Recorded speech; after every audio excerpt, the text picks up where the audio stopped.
Y así en este clima, otro elemento importante a considerar es la reforma que se produce a partir de la renovación de Cluny, decíamos, ¿no? Es decir, sobre unos terrenos que van a ser donados por Guillermo el Piadoso, duque de Aquitania, en donde cuando reciben estos terrenos, lo que plantean, ¿no?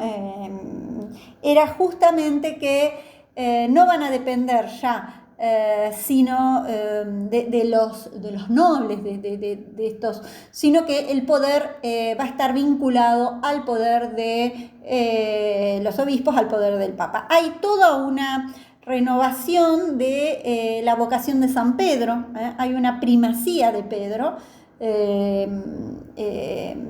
todo lo que va a ser atado en la tierra será atado en el cielo, y todo lo que desataras en la tierra será desatado en el cielo. Hay una vinculación con esta idea del purgatorio, y si hay dos elementos importantes es el papado y Cluny, ¿no? Es decir, si algún difunto que no había tenido una vida muy santa, ¿no?, pero a último momento decide se arrepiente de sus pecados, o muere el difunto, pero la familia es sumamente piadosa, buscan distintos elementos para que no llegue al infierno, y para que justamente pueda salir del purgatorio e ir al cielo. ¿Cómo se podía hacer esto? A partir de alabanzas, a partir de oraciones que le podían pedir y encargar a los monjes para que rezaran misas por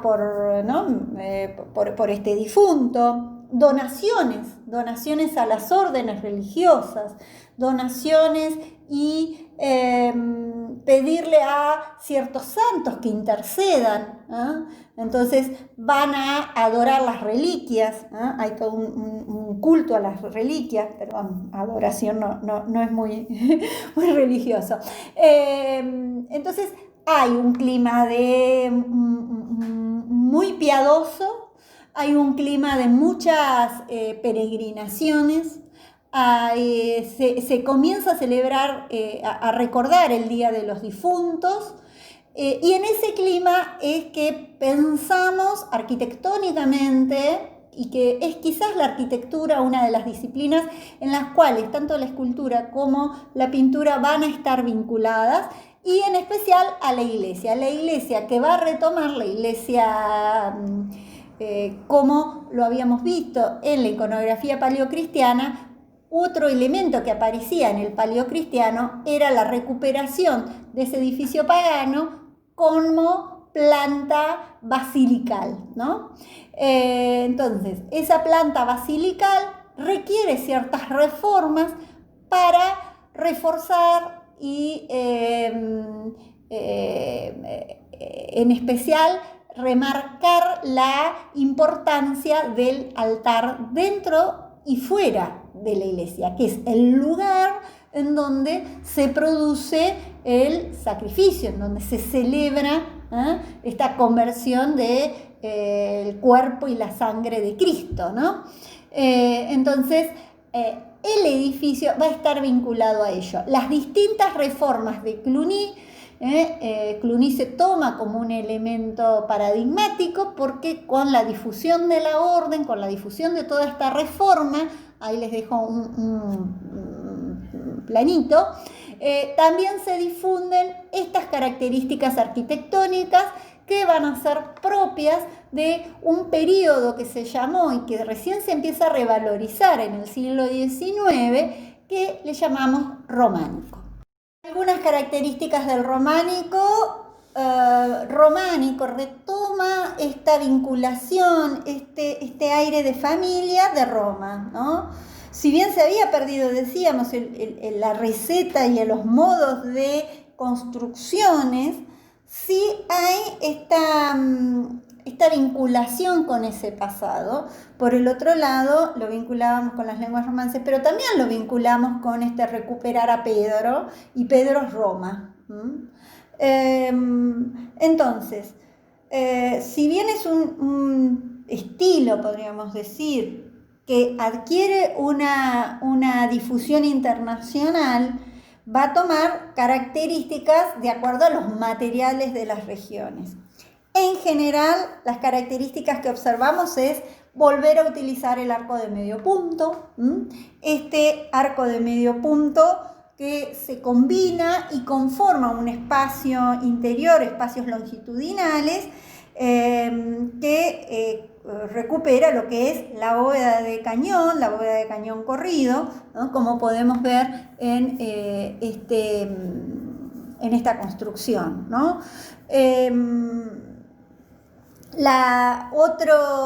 Otra característica, bueno, una arquitectura que decíamos en piedra en especial,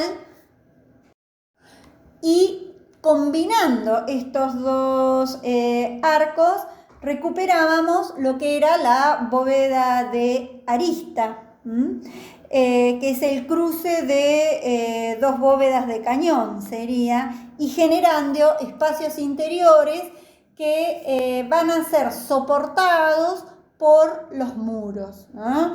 Todos los muros van a ser muros de descarga, y por el otro lado, otra característica que vamos a observar, por lo tanto, las ventanas van a ser pequeñas, porque si yo abro mucho ese muro, el muro está recibiendo el peso, ¿no?, del edificio, del sostén.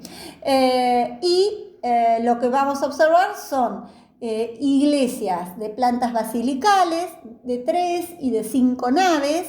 La nave central se observa en lo que serían los brazos, y las naves laterales, que pueden ser 3 o que pueden conformar 3 o que pueden conformar 5. En este caso de la Magdalena de Celay tenemos 3 naves. Luego de estos pasillos vamos a encontrar un lugar en donde se cruza, y esa zona se le llama crucero, que se va a señalar, vamos a ver exteriormente cómo va a ser señalada, y toda esa zona va a ser el transepto, que puede tener también varias naves, ese transepto.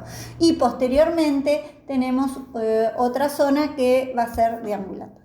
Bien, entonces estos edificios románicos son edificios en donde lo que va a tender a dominar es, bueno, este material que decíamos en la piedra. Se van a combinar distintas bóvedas de piedra que decíamos que podían ser de cañón corrido o en la intersección de las bóvedas, que tendríamos una bóveda de arista, o sea, 2 bóvedas de cañón que se cruzan y conformarían la bóveda de arista.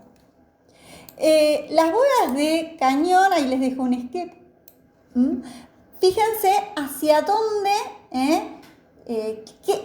el empuje vertical va a ser absorbido por los muros interiores y el empuje lateral por los muros exteriores. Y ahí aparece un elemento arquitectónico, que ahí les dejo un alzado, un esquemita, que se llama contrafuerte, ¿no?, que refuerzan esos muros exteriores, y todo ello para estos profundos cimientos, ¿no? Entonces, tendríamos contrafuerte, tendríamos el peso y los muros, que son muros que están sosteniendo, muros que si yo los saco se me cae el edificio. Y luego tendríamos pilares adosados, porque voy a ir empezando a compartir. Fíjense las diferentes alturas que va a tener la nave principal de las naves laterales.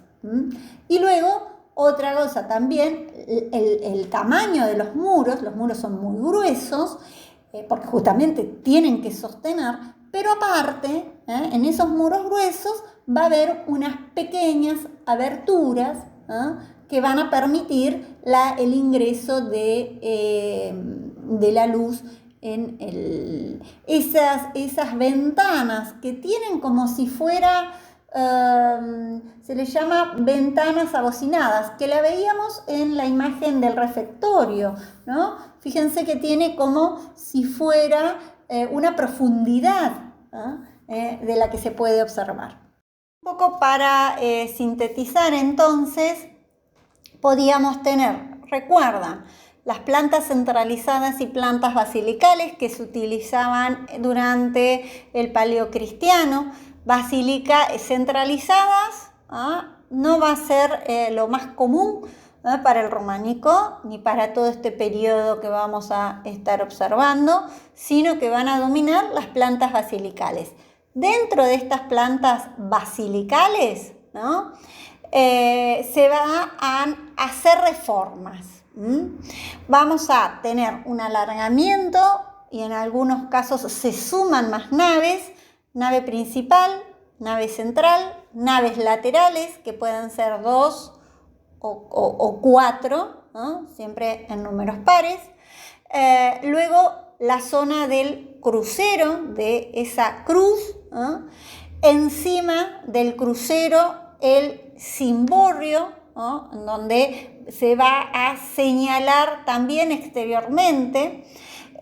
Luego la zona del ábside, los ábsides laterales y toda esta zona de la cruz que se va a llamar transepto. Ahí les dejo un esquemita típico que se puede ir complejizando. El transepto puede tener varias naves a su vez, varios pasillos. Se pueden ir viendo complejidades de los distintos sectores también exteriores incluso de esta planta. Pero para nuestro interés, con que puedan ver y diferenciar este tipo de típica planta basilical románica que se reforma y que va a sumar torres también, de manera de que yo pueda observar exteriormente las distintas zonas del espacio interior. Es decir, es una arquitectura volumétrica. Y les dejo el caso de esta